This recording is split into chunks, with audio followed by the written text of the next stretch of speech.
And now, right, so we started with talking about the brachas of Shema, started with talking about the luminaries, right?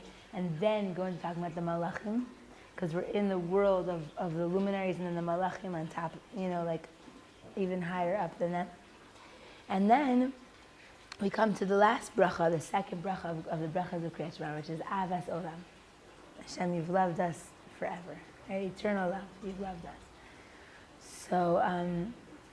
So I wanted to just say one or two, and I've just like finish up with the topic of the angels, of the malachim, and then we'll go on to the last bracha. So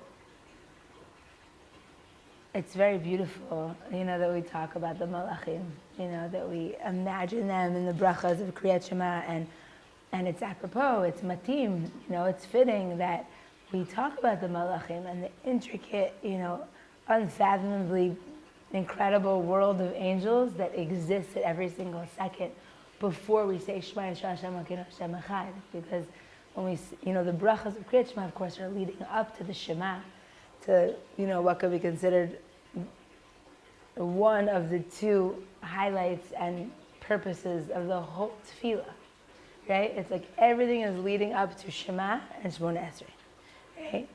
And the Shachris. Shemona Esrei even more, but Shema is its own pinnacle of the Tefillah of the morning, right? So the brachas of the Shema, they all are preparing us, like in a field, before you plant seeds, you have to get the earth ready, for planting. So all the tefillah in general, and especially the brachas of Shema, are kind of like turning over the earth of our own hearts, so that when we get to Shema Yisrael Hashem Elokeinu Hashem Echad, then these words will be able to be planted and take root in our hearts, so that we could live with the Shema our whole day. The whole point is not that we just feel the oneness of Hashem when we're saying Shema. Of course, we're supposed to. We're going to get to Shema soon. We're supposed to be in the Shema when we say it, but we're supposed to be then girded with the, adorned and equipped with the knowledge and the awareness of Hashem's oneness throughout the whole day. But if my heart is not ready to say Shema, and I'm and I'm not fertile ground in a certain sense spiritually to say these words and for them to mean something, then I could say Shema every day, and it's not going to kind of do what it's supposed to do. So these brachas are getting me ready, right? They're kind of turning over the soil of my own heart. So we have the luminaries, right? The appreciation that Hashem is running all the mazalot, which you talked about, and the malachim. And we're appreciating the incredible world of malachim, of the srafim, that as soon as they say one word of praise, they explode, they disappear, right? They're like, kadosh, kadosh, kadosh, and we're imagining the visions of the Nevi'im who saw these malachim, who saw the internal world of reality. In Yeshayahu and Yechezkel, if I'm mistaken, because these are what's the word? Eduyot. When we say the words of the brachas of Kriat Shema, we talk about the angels. It's not just a nice, a nice description. It's what's it called? The testimony of the Nevi'im. It's what they saw when Hashem lifted up the veil of reality and let them see into the inner core of every element of reality, into the highest places of existence. They saw the malachim. So we're also getting to that place of kind of seeing the malachim. So, but in another sense, it's kind of, it's just okay, but why? It's beautiful, it's powerful, but why? What does that really do for me? How else am I supposed to kind of connect with the malachim and with these visions of the angels? So it's brought at different places that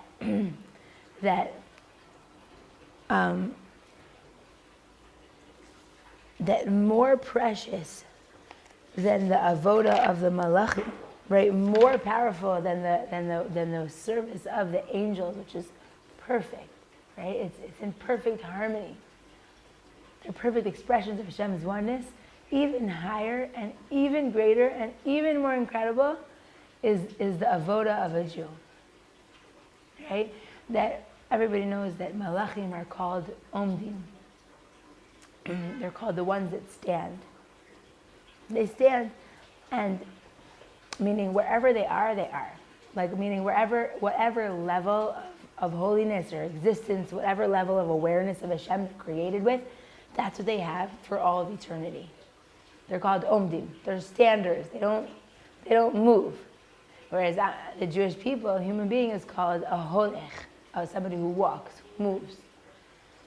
And so, right, because of course a Jew is supposed to always be growing in his awareness of Hashem, right, constantly growing. But that growth process of a human being and of a Jew is like necessary for growth is failure.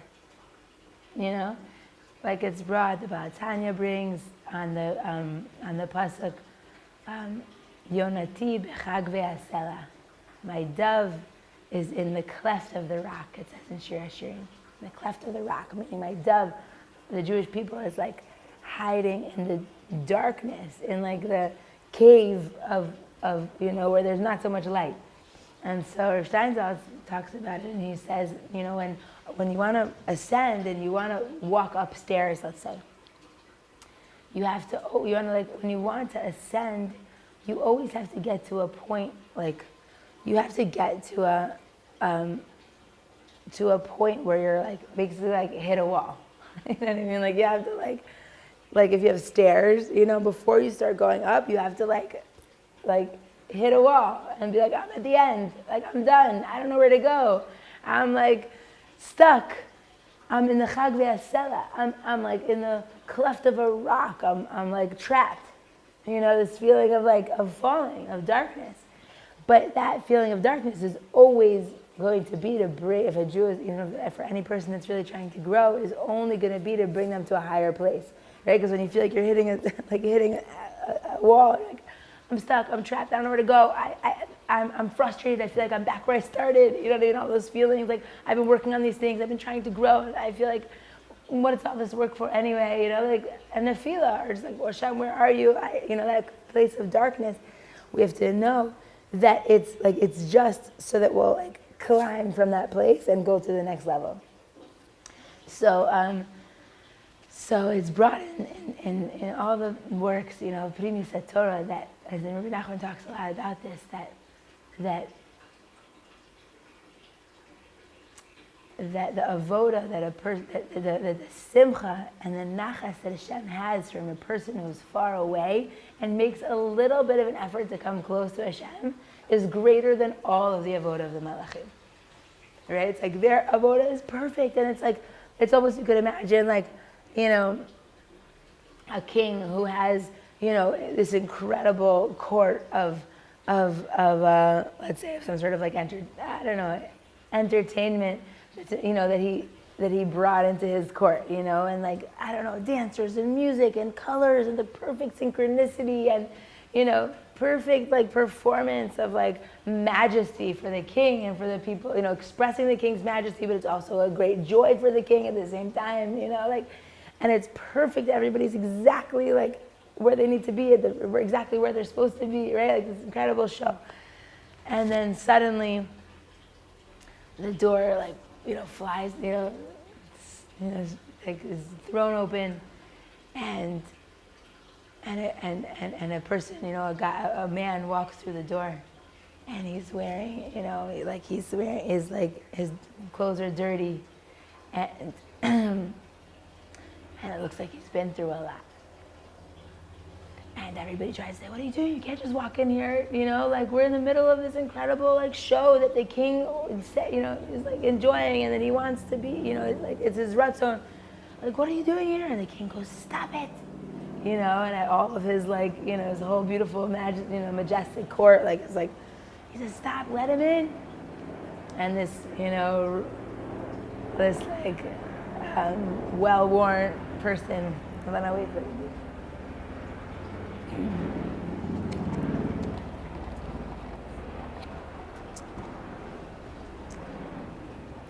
So this worn down, man, he walks in and he walks up to the king. And the king says, my son, my child, mankind, my entire king. And he gives him a hug, and it's his son, the prince who went traveling and, went to do business and then got involved in the world and didn't want the responsibility of being a prince. Didn't want it, just wanted to be a simple person and enjoy life, and didn't talk to his father for many years, and finally came back through the door, and of course the king stops everything, all of that other beautiful, perfect, synchronous, so it's a word perfect, harmonious, incredible display of the king's majesty is nothing compared to his child that just wants to be close and just coming home, that makes a little bit of effort to be like, Tati, I wanna be with you. So that's one thing that is brought, and Ravobi talked about this, that he talked about one of the powers of the brachas of Shema and talking about the malachim is supposed to bring to any Jew that's saying these brachas, is to be to remind them that no matter how far I might feel, no matter how much I might have fallen or forgotten Hashem, I'm about to say Shema, who am I to say Shema? Shema Yisrael Hashem Elokeinu Hashem Echad. Sometimes you might feel so far from the revelation of Hashem's oneness. How many brachas do I say in a day with no kavanah? How many times do I keep getting angry? How many times do I keep snapping? Do I keep, forgetting to bench, or, falling into a sadness, or doubting Hashem, or and I'm going to come and say, and declare Hashem's oneness, let the angels do it. Let Hashem's majestic court and natural world, and the physical world, and the spiritual world that He runs perfectly, sing Hashem's praises, in Perek Shir, so perfectly, who am I? And so that's the transition when we go from connecting to this world of the angels into the Avas Olam, and into the bracha of Hashem. You've loved us an eternal love. So say, Hashem, okay, the malachim are praising you, and we feel your greatness and majesty, but now it's me walking through the door, little old me. Yeah, me. But I'm declaring and recognizing first and foremost your eternal love for me, right? It's like that son that walked in. He couldn't walk in to see his father, the king, if he didn't still feel that his father loved him. Because if he felt that his father's love was conditional, then he never would have come back, I totally let my father down after everything my father gave me and invested in me because I was going to be the next king. I let him down, I embarrassed him.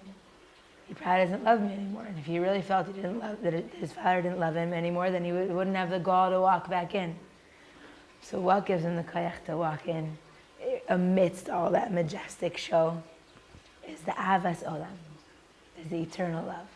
So we go from the place of the malachim to saying, Avas Olam, Avtanu Hashem Elokeinu. But us, Hashem, the Jewish people, we've been through so much. We've been through great, triumphs and great failures. Hashem Shmor, the place where the Jewish people are, with today, assimilation, and just as a people, and the misguided, notions that we get, and each of us individually, we're so far from the majestic expression of your Malchus Hashem as the angels. But Avas Olam Avtanu, you love us, you have loved us with an eternal love, and you are always waiting for us to come back. And the farther we might go, the greater nachas you have when we just walk through the door. You don't even have to say anything. Just wanting to be close. Having a thought to be close and doing some sort of action to be close is the whole purpose of existence. So,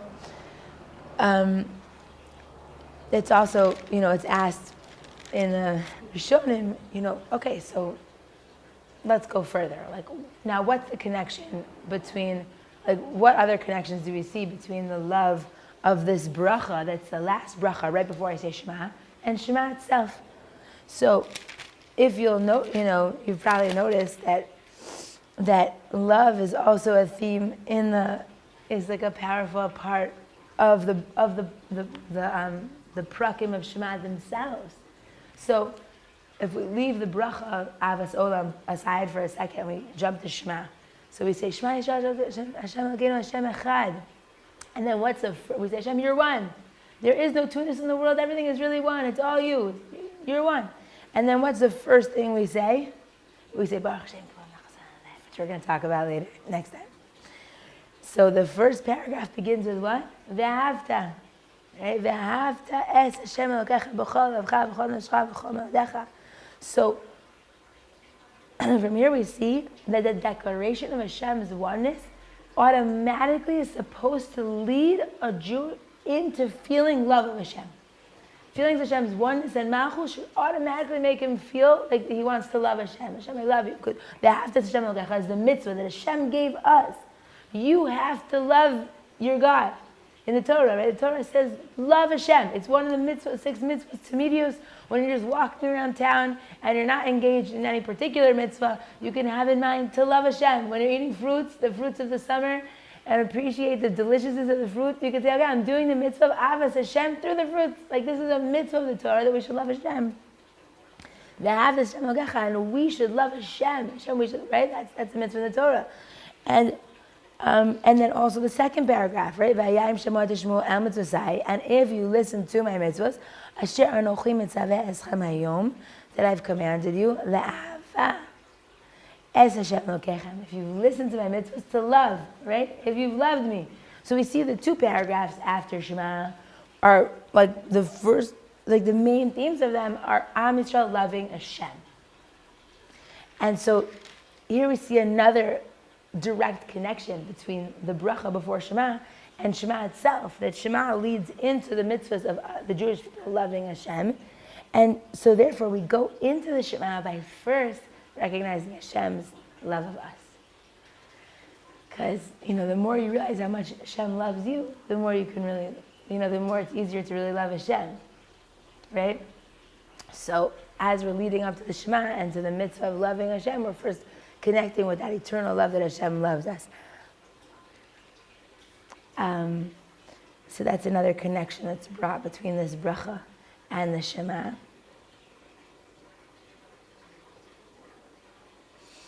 Now another connection here that's brought that's very beautiful about this term, Ahavas Olam. Ahavas Olam, an eternal love. So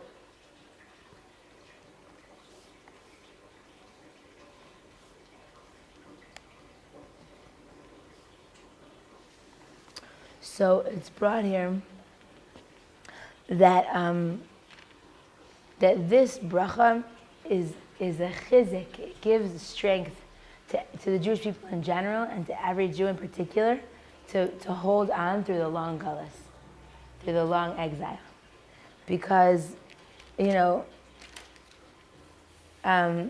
it can feel long, and it's like, okay, where is the end? Like, when is Mashiach coming? What is that going to look like? Like, what is the whole point of, of this relationship with the Jewish people and Hashem? It's to say, Avas Olam Hashem, your love is eternal. Because other religions have come, other people have come, be they religions, 2 religions that came out of the Jewish people, right? The 2 other major world religions that came and said, oh, your time is over. God has, moved on from the Jewish people. That's what they say. The other 2 main religions in the world that are based on the Bible. Yeah? So they said, oh, there's a new prophet. I don't even want to say the words of the Apikoursis, but Hashem no longer is choosing you. He's choosing us. He's choosing, something else than the Torah. And we've had those voices very, very strongly throughout our history, and even forcibly and violently. You're no longer chosen. You're done. Hashem's love is over. Has now transferred to another woman. And then and then with like the enlightenment, we have like the voice of like the philosophers, the philosophers that come and say, what love, what does it mean? The love of a creator, the love of Hashem, just like the voice of philosophy that tries to say, wow, come on, Hashem loves you, Hashem chose you, get over it already, just like join the ranks of like the modern world.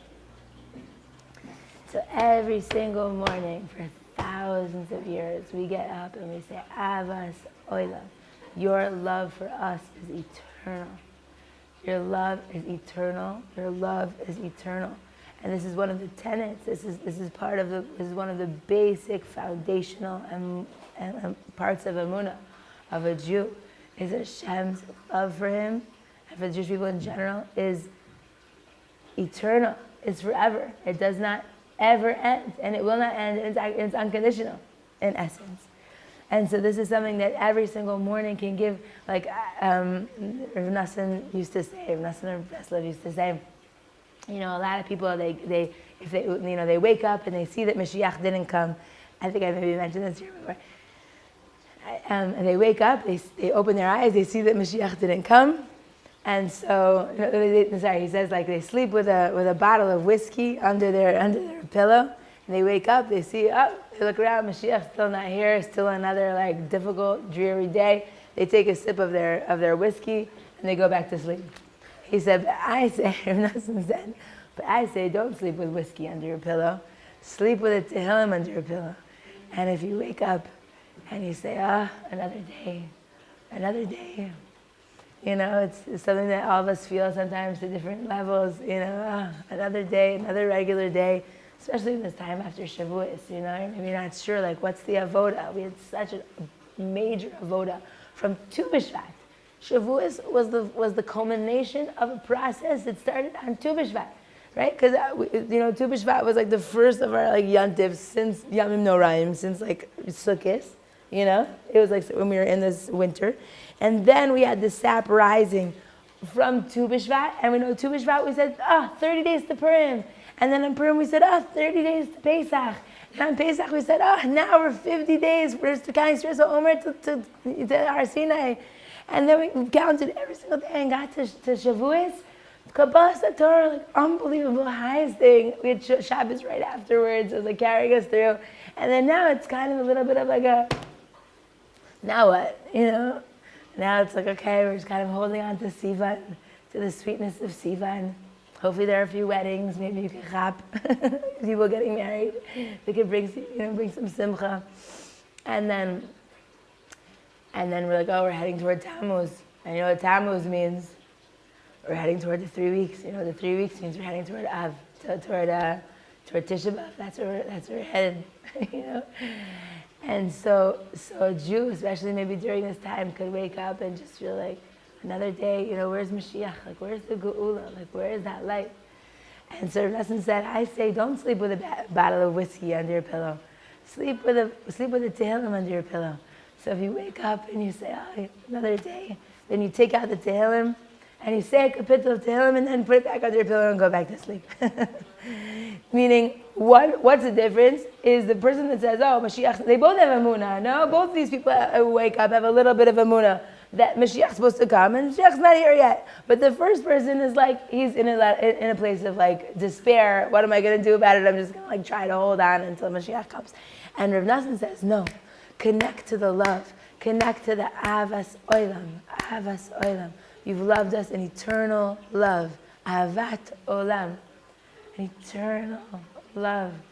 And it's so beautiful also to connect with that koach in our marriage, in our marriages. Like marriage can be so conditional. You know what I mean? I need this from you. I need that from you. I need you to be growing in this way, growing in that way. I'm working on this. I'm working on that. We're working on this. We're working on that. It's a lot of work. Marriage is a lot of work.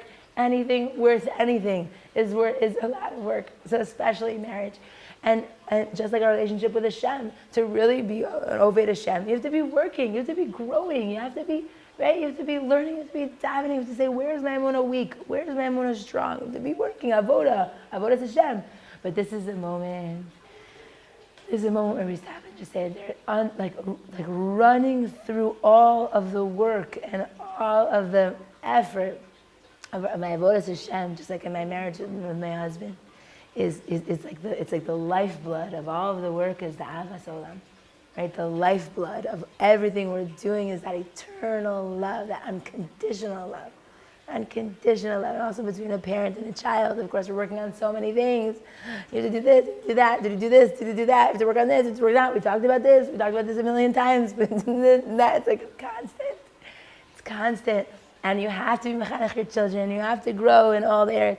But the avas olam, this is the moment, the bracha before Shema, we say ahavat olam. We have Hashem as an eternal love for us. Eternal means unconditional. Somebody says I'm going to be with you forever, it means I'm going to be with you unconditionally. That's what eternal necessarily means unconditional, right? Eternal means unconditional. So even, no matter what, avas olam, right? The love is eternal and unconditional. And Hashem, you've loved us eternally and unconditionally. Excuse me.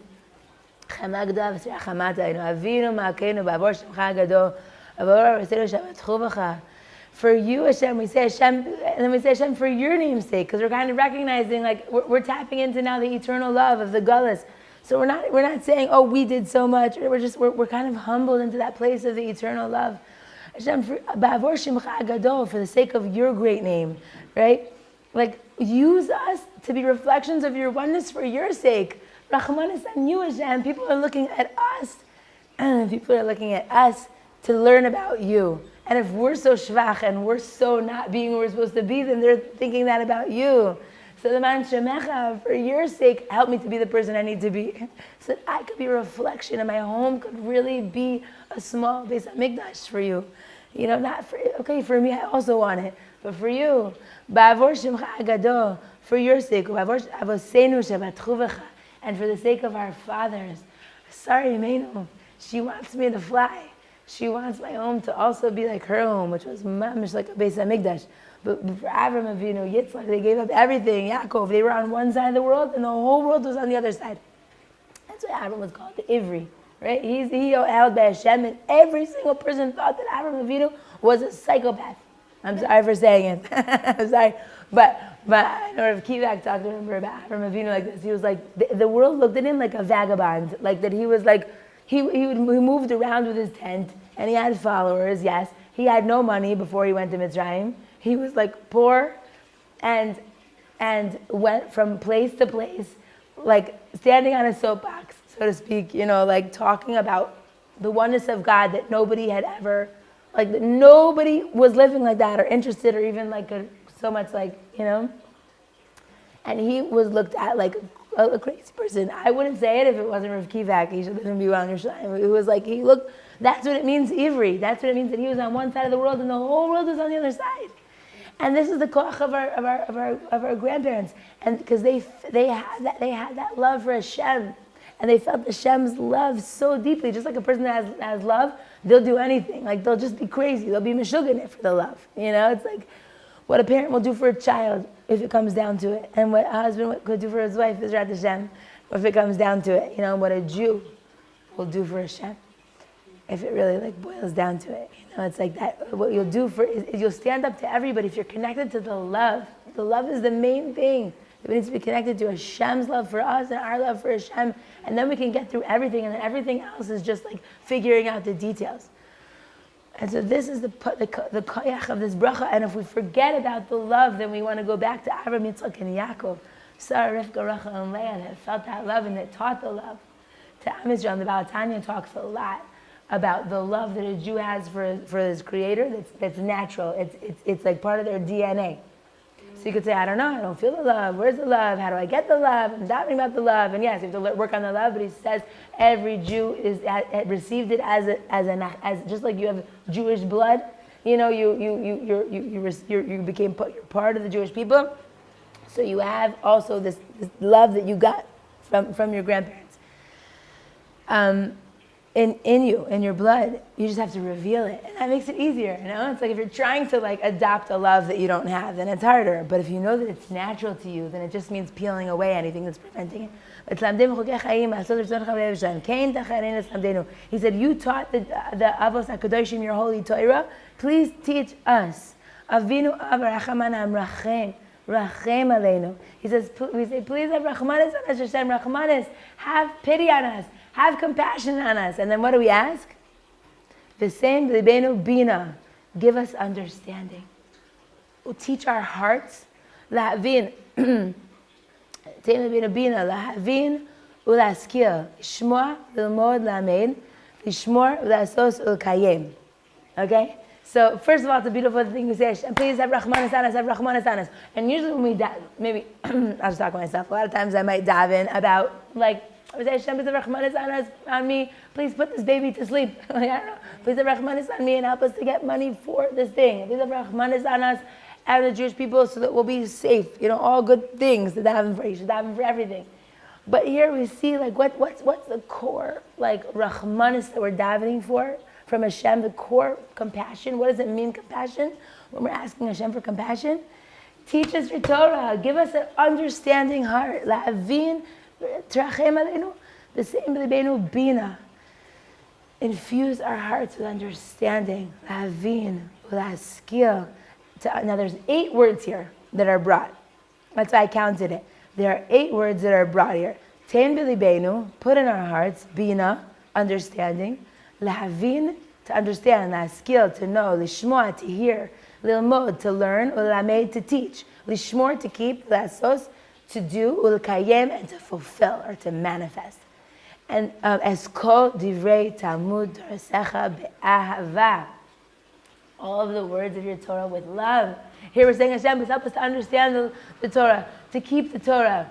But not just to keep the Torah, understand the Torah, so to be good Jews, that we should do it with love. Please help me to keep Shabbos with love. Please help me to get ready for Shabbos on Friday, not with like screaming and with stress. Help me to get ready for Shabbos, Hashem, with love, to light the candles with love, to give tzedakah with love, to mechanech my children with love, to do the mitzvahs, to keep Torah with love, the avah. This is like the love bracha. This is mamish the love bracha of the Shachar's Tefila. To tap into Hashem's love for us, our love for Him, the love in the Torah. And so Rabbi Nachman brings in one of the Torahs in the Likutei Moharan, Torah Zion, in the second part, he says the Ikar Rachmanis, he says of a leader. There he's talking about like a person who's leading the Jewish people.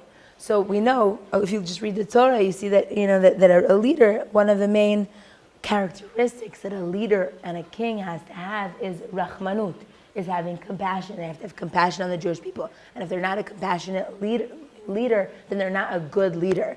You know, you could have it all figured out and know like commerce and economics and like, you know, and politics, like really great. But if you don't have Rachmanis on somebody that comes to you for help, then you're not a good leader. And Rabbi Nachman says, what does it mean to truly have Rachmanis, compassion on somebody? He said the most powerful thing that a leader can do for his follower, a king or a rabbi or a teacher, whatever, is to give them da'as, right? Because you could tell a person, let's say a friend of yours that comes to you for advice. You could tell them what to do. You should for sure go to this program, you know, or you should do that, you know. Yeah, you should sell your horse. You know, you could give them advice. But the greatest gift you could do for a student, even for a child, let's say, when you're trying to help them and have Rachmanis on them, is to give them awareness, open their minds to see their own situation in the light of Hashem's eyes, in the light of the Torah, in the light of truth, in the light of Emunah. And opening their awareness is the greatest Rachmanis that you can do for another person. So however much we try to solve people's problems, the best thing to do is to be there for somebody and help them to open their minds to be able to zocha, to receive the light of Emunah and Emes in the place that they're in. And that's the greatest Rachmanis. So here we see that exactly, right? We say, V'seim Trachem Aleinu Hashem, and give our hearts understanding, right? It's the greatest Rachmanis we could have, he says. Now it's brought here 8 different Lashonos. So it's brought that the 8 is a significant number because right in this bakasha that we're asking Hashem, we're asking that Hashem bring like divine awareness of Hashem from the sphera of Bina, right, down to the sphera of Malchus, which is 8 8 levels, 8 rungs of the ladder of the spheros from Bina down to Malchus. So we say, V'sein b'libeinu Bina. Put in our hearts Bina, right? So we know, the spheros, right? Chachma, Bina, Das, right? And then Chesed, Gvura, Tiferes, Netzach, Hod, Yesod, Malchus. So when so you could see according to the spheros how this bracha is mechaven also to the spheros. They were saying, Hashem, give us Bina, and then draw the Bina down, Chachma Bina, down to the other 7 spheros from Bina. Chachma Bina, Chesed, Gvura, Tiferes, Netzach, Hod, Yesod, Malchus. Right, so we're not counting Das now. From Bina down to Malchus is the 7. It's the 8th. So whenever you hear the number 8 in the Sifrei Kabbalah, it can be referring to Bina, to Bina, as the 8th sphera from Malchus without Das. And that's why 8 is also that number that's it's beyond Teva, right? It's beyond nature. We know 7 is the number of nature and 7 days of the week and the 7 years, right? And Shemitah. And excuse me, we know 8, like the 8 days of Hanukkah, is the number of beyond nature, of the eternal, of right. Even the number 8 in the numerals is an infinity, is the same symbol as infinite, because it's 7 is like normal, and then 8 is beyond, right? And so Bina is also corresponds to the Oma Da'aseh, the world to come, because that's like the beyond. And Bina in the heart. So we're asking Hashem, please give us Bina, meaning connect us to that place of 8, which is the Torah beyond this world, the Torah beyond the halachas, the Torah beyond the stories, the Torah as it is as you're giving it to us today, the Torah as it is in its source, the Torah as it is when it's one with you. And then draw it down for me, Hashem, from Bina to Bina, lahavin, ulaskil, right? 1, 2, lishmoa, lemod, lamed, lishmor, v'asos l'kayem. Draw it down through my own spheros of my own being into what's the last one? L'kayem. L'kayem is to fulfill or to manifest, which is malchus, which is mamish to like do whatever the Torah is like, coming down through the Torah right here, right now in the physical world. That's malchus, that's l'kayem, that's the 8th lashon, the 8th word here, that is representing bringing that Torah down from the highest place into the most practical place. Yeah, are we going to ask a question? What's the spoken? Right. So Chachma is not counted in this. Let's see, is there... Is he speaking about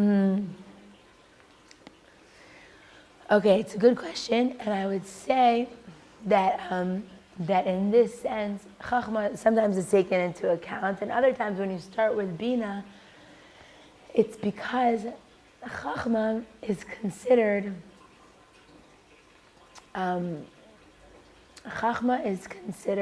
like, it's compared to the first spark, right? It's like Chachma is when they say, like, let's say a person's walking in the forest and it's pitch black in the middle of the night, and then Hashem brings like a bolt of lightning, and the bolt of lightning comes and everything lights up for a split second, and they see enough to get out, but then it disappears. And then they use their Bina and all the other spheros in order to figure out from that split second of light how to get out. So the Chachma is a level that's not really articulatable. You can't really talk about the level of Chachma. Even though it's brought, we see different places, Teilanu Chachma Bina V'das, right? We say in the Shemona Esrei. Okay, so we'll talk about that when we get there. But here, I would say that that we're talking about like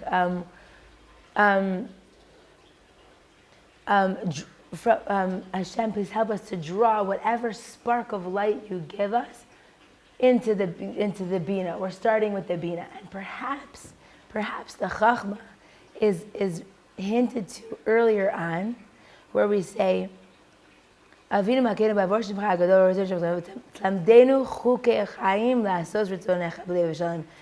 say Hashem, teach us, perhaps that's the moment of asking Hashem for chachma.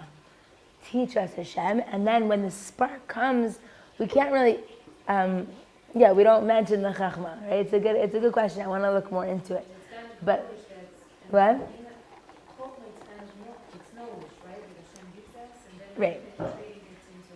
Yes. Yeah, exactly. Exactly. So the chachma is like that gift from above that perhaps is included when we say Hashem, teach us. And then we're zochet to the chachma, and then we say Hashem, please give us the bina to take from that flash of light what we need in order to draw it through all the spheros. Because we know so much, and we get so much chachma.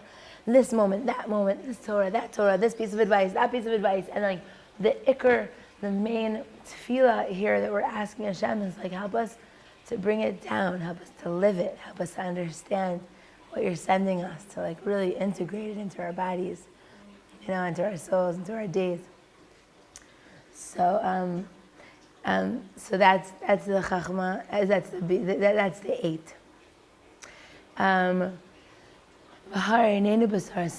illuminate our eyes with your Torah. Maybe that's also a hint to chachma. Illuminate our eyes. I love this tefillah. Right, Hashem, illuminate our eyes. Sometimes when you don't really know how you're going to make a decision about something, and you have a list, let's say, like I tell girls that are looking to get married, like, how do I know it's the right one? Well, you daven, and then you just say, ta'irli, illuminate it for me. Because it's not a knowledge that I've ever known before. It's not like I know what, like, should I eat this or this for breakfast? Should I go to this class or not go? These are decisions that I can have a certain foundational capability of knowing. But I tell the ladies, I'm like, knowing who's your b'shered, that's like a ha'ara, right? You have to have all your lists in place and be responsible and make your calls and stuff. But like the essential knowledge is a ha'ara, it's an illumination. So there's other, decisions we might have in life sometimes. Okay, this looks good, and that also looks good, and I don't know what you want from me, Hashem. A school for a kid, I never got it. A school for a kid, whatever it is going on in our life that you're like, okay, I could see either way, but I need that illumination from beyond, that chachma. So you could say, ta'irli, Hashem, ha'er einenu. Illuminate our eyes, b'sorasecha, and your Torah. Right? That's also asking Hashem, okay, we're learning Torah, our kids are learning Torah, our husbands are hopefully learning Torah, but may it be filled with light. Fill it with light, because that light is from you. We can learn, we can connect, we can want Torah. But whether that light, that Torah is just filled with awesome ore that invigorates you and makes you feel like you're so alive and energized, that's up to you, Hashem. Give us that light.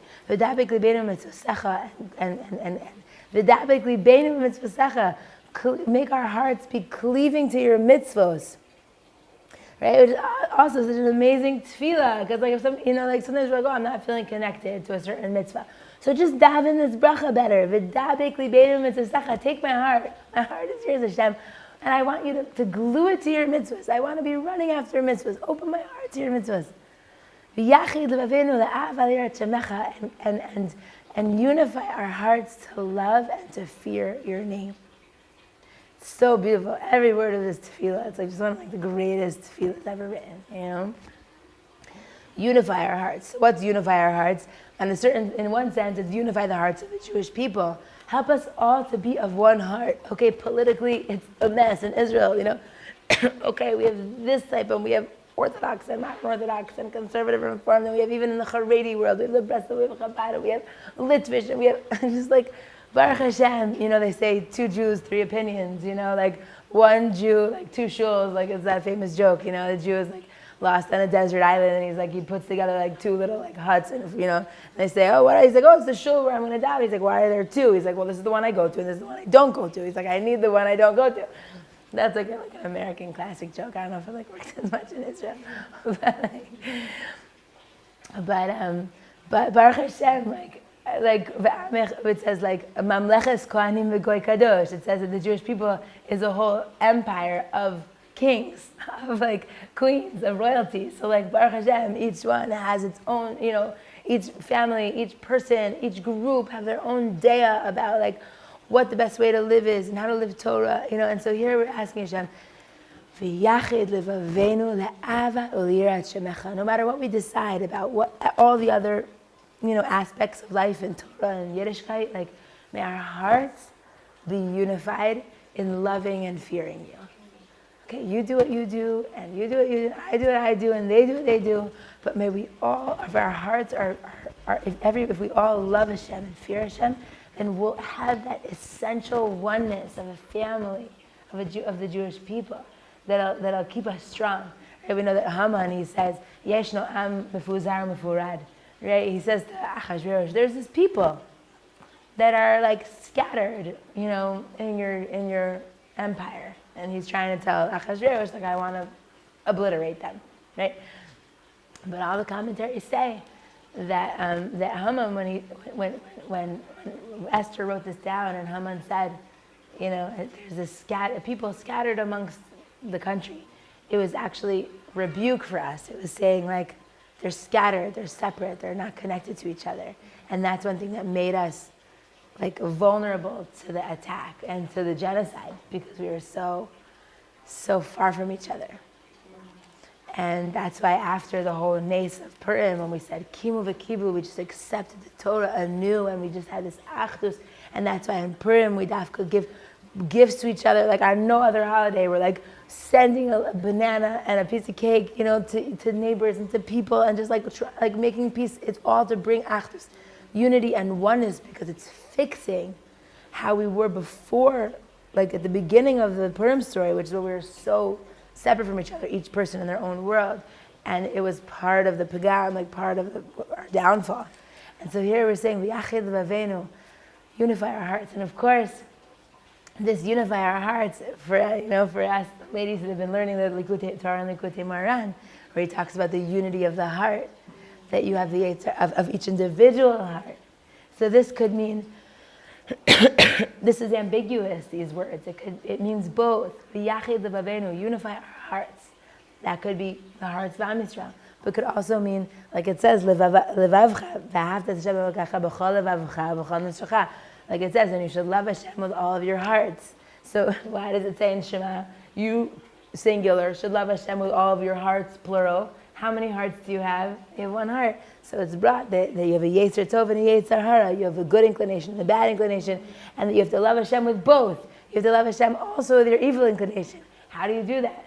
How do you love Hashem with also your Yetzer Hara? This is what happened to the students of Rabbi Akiva?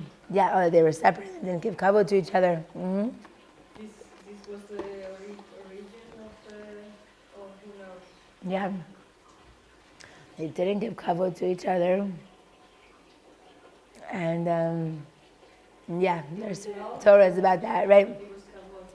Right. That's a different aspect, right? Exactly. They didn't give kavod to each other. So it seems something else, because we know that Rabbi Akiva talked about love after Recha Kamocha, and that was Hillel. Anyway, still looking to see what exactly was their issue, which was more brought about kavod. But they had a separation, which was their downfall.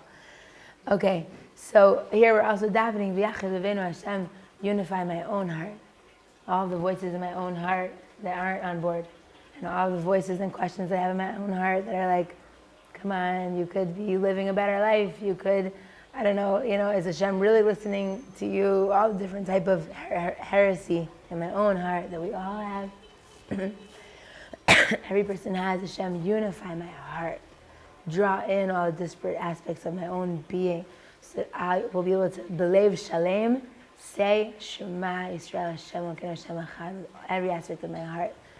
Unify my own heart, the different aspects of my own being, because there's so many aspects of our own being. We have our histories, and we have our families, and we have these friends and those friends, and we're into this and we're into that, but like may it all be unified to be connected to you. So we won't be embarrassed. I love this. These words are so powerful. So we won't be embarrassed. Unify our hearts so we won't be embarrassed forever, eternally. And this is just a good moment to stop and imagine the busha, on that day. on that great day when the vilon, the curtain of reality, Hashem will pick it up and say, it was me. It was me the whole time. Like I was running your life. I was running the dysfunction of your home growing up and your home that you were building. And I was there at this time. I was there at that time. And the more disparate we are in our own beings, the more embarrassed we'll be. Right? But the more we're zocha to v'yachid levavenu, the more we're zocha and work on the unity of the heart, and bringing Hashem in even to the darkest places, like the Kutzker Rebbe says famously, "Where's Hashem?" He's like, "Where's Hashem? Where's Hashem? Here, there, everywhere." So the Kutzker says, "Hashem is where you let him in. Hashem is where you let him in. That's where Hashem is. And where you don't let him in, Hashem's not there, so to speak." So part of unifying the heart is taking moments to recognize, where am I not letting Hashem in? Where am I saying, okay, Hashem, you're king in my life over this whole part of my life, but here I'm going to make my own decisions. But here I really want to do this thing, and I'm not going to think about whether you would approve, I have to go to this wedding no matter what. There's this little voice inside of your heart being like, Sara, you shouldn't go. You're a different person now. It's not good for you. It's not good for your kids. Or, I don't know, it's not shaykh now. You think it's a big mitzvah, but really it's going to set you back, And so, no, sorry, I already decided to go. And I'm not consulting Hashem and the Torah and my own truth. And we all maybe have areas of our life that maybe we're holding on to our own decisions and we're not letting go and letting Hashem in and not being afraid of Hashem's voice, which is that amazing Torah you told me before Shavuos, which is when Am Yisrael, we died, and it was a pagam, we said, by Har Sinai, we said, we don't want to hear your voice anymore because we just died and we don't want to die again. And that it was actually a pagam, and Jewish people have to come to a place that we say, we're ready to give up anything. I'll give up this relationship, no matter how painful that might be. I'll give it up for you, Hashem, because you're the king of the world. I'll give up this plan. I'll give up this idea. I'll give up, this and that. If that's your ratzon, illuminate my eyes for your ratzon, with your ratzon and your Torah. I'm willing, and to bring that, I'm willing, into the different parts of our being is sometimes a very scary thing, and it's a very freeing thing, and it's the work of a Jew, and it's constant, and it's getting us ready for saying Shema, because one of the most powerful aspects of saying Shema right after this bracha is they say you have to be ready to give up your life. They say, Mesiras Nefesh, you have to think about. And we know that a Jew, before he gives up his life, whenever that is, and it should be after 120 years, Shaz Hashem, of a vital, happy life for us and all of the Jewish people. But whenever that is, the last words on a Jewish person's lips are Shema Yisrael Hashem Elokeinu Hashem Echad. And so here, right before we say Shema, we say that we shouldn't be embarrassed. Whenever that day comes, Hashem, I want to be totally there. I want to be on board, and I want to make sure I'm on board now, so I'm not embarrassed then. And it's scary, and it's amazing, and it's exciting to really live with Hashem. And when you're really living with that voice of truth and the inner voice, which is the voice of the neshama, and the voice of Hashem and the Torah, usually Hashem, then it's not easy. It's often not easy. Sometimes I'll speak for myself. When I first got stronger in my Yiddishkeit and discovered Breslov and Tefila and his boy dudes, I was just flying. It was all amazing, And with the years, you slowly realize that living with Hashem can sometimes really be not easy. To live with that trust. Sometimes it's fun and you trust. Let's say you're doing a trust fall and you fall into something, one of those trust falls before you do a bungee, at first you just fall into someone's hands, those trust exercises, you're okay, stand behind me, I'm going to go like this and I'm going to fall. You ready? And okay, 1, 2, 3, and then you fall. And then what if you're you're not sure if that person's there. When you're 100% sure they're there and you're 100% sure they could catch you, then it's fun to fall. But when you're not sure that they're there and you're not sure they're going to catch you, and you're not sure they're capable of catching you, then it's like so scary to just fall, to let go. And so living with Hashem is sometimes awesome. It's sometimes just beautiful and amazing and sweet and smooth and incredible. And sometimes necessarily it comes along with those moments of trust of being like, Hashem, I can't know for sure rationally that you're there, but I'm ready to jump. And then when you do jump and you're zoche to jump, למי אתם מחפשים? היא לא פה, היא בחול. דבורה? דבורה נטלי. כן. היא בחול? כן. למה לא, הוא נמצא. הוא נמצא? כן, יכול להיות שהוא בבית שלהם, אבל את יכולה להתקשר אליו, לא יודעת איפה הוא. בהצלחה רבה. So, זהו, B'ezrat Hashem. So this is like a moment, like lo nevosh, lo nikrem, so we won't be embarrassed, like be there now. Okay, I see that it's getting late and we want to have time for the second class also, B'ezrat Hashem. So we're going to finish next time the second half of this bracha, and suddenly we mentioned Eretz Yisrael, so we're going to bring that in, like Ma'kesh Erpo Pitom, like suddenly we're mentioning Eretz Yisrael. How does it fit into these themes? B'ezrat Hashem. But in the meanwhile, we would be blessed to just stop and say this bracha with all of our hearts and souls. The Baal Shem Tov HaKadosh says the reason why we're still in Galus is because we're not saying this bracha, the end of this bracha, Abocher Ba'amo Yisrael Ba'ava, the Avas Olam bracha, because we're not saying this bracha with enough kavanah, that's why we're still in Galus. So if you're just able to say this bracha with enough kavanah, then the Jewish people would come out of Galus, and perhaps each and every individual would be zocha. Perhaps the Baal Shem Tov is also giving a little promise that like each of us, however much we're able to say this bracha with kavana, is how much we're able to come out of our own personal galut. Because once you feel immersed in Hashem's love and you're willing to really live with Hashem, then suddenly whatever's happening on the outside doesn't matter as much anymore. Because so you're freed. You're freed in that way from your galus. You're able to really say Shema Yisrael Hashem Elokeinu Hashem Echad, which is the ultimate, freedom and Geula, B'ezrat Hashem. We should be blessed to feel Hashem's love, to love Hashem, and to live with Hashem more and more, and with the Holy Torah, and with the Tefila, the awesome Tefila of Shachris, and the Tefila of the Siddur, B'ezrat Hashem.